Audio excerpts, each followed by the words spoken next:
The bustling diner was filled with the sound of chatter and clinking dishes as customers enjoyed their meals. Clint Eastwood sat in a quiet corner, sipping his black coffee, his keen eyes observing the people around him. His presence was unassuming, yet his sharp gaze never missed a thing. Near the counter, a young employee named Jake, who had Down syndrome, worked diligently, carefully arranging plates and wiping down tables with a proud smile. He took great pride in his work, greeting every customer with warmth. However, not everyone appreciated his kindness. A sharply dressed businessman, Alan, sat at the counter, impatiently drumming his fingers on the surface. "Excuse me," he barked, snapping his fingers at Jake. "I've been waiting forever. Can you even do your job properly?" The diner grew quiet as Jake's smile faltered. I am sorry, sir. I'll get your order right away." His hands trembled slightly as he hurried to fulfill the request. Clint Eastwood, watching from his table, slowly set his cup down, his expression unreadable. As Jake carefully placed Alan's coffee in front of him, Alan sneered. "Took you long enough. You probably messed it up, didn't you?" He took a sip and immediately spat it back into the cup. "This is too cold. Are you completely useless?" The entire diner fell into an uneasy silence. Other customers exchanged nervous glances, but no one dared to interfere. Jake's lower lip quivered, and he quickly apologized, scrambling to make another cup. Clint Eastwood leaned back in his seat, watching the scene unfold. His fingers tapped lightly on the table, his jaw tightening ever so slightly.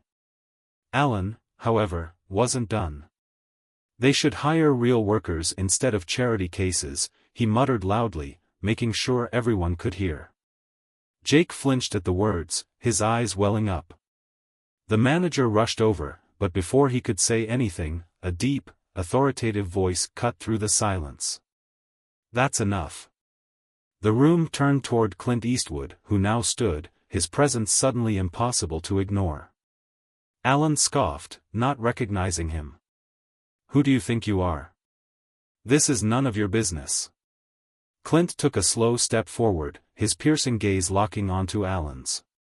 "It became my business the moment you decided to belittle someone who's working harder than you ever have." Alan laughed dryly, shaking his head. "Oh, great. A wannabe hero. Look, old man, I don't need a lecture. This kid needs to learn how to do his job right." Clint's expression remained unreadable, but there was a quiet intensity in his eyes that made everyone in the diner hold their breath. "You think treating people like that makes you important?" Clint asked, his voice calm yet commanding. Alan rolled his eyes. "I think expecting good service isn't a crime." Clint took another step closer, now standing right in front of him. "Respecting people, no matter who they are, is something a real man understands. You're just another guy who mistakes cruelty for power." Alan opened his mouth to argue, but something about Clint's unwavering stare made the words die in his throat. The other customers watched in anticipation, some whispering among themselves. Then, Jake's manager stepped forward. "Sir, I think it's best if you leave," he said firmly. Alan scoffed but noticed how the entire room was against him.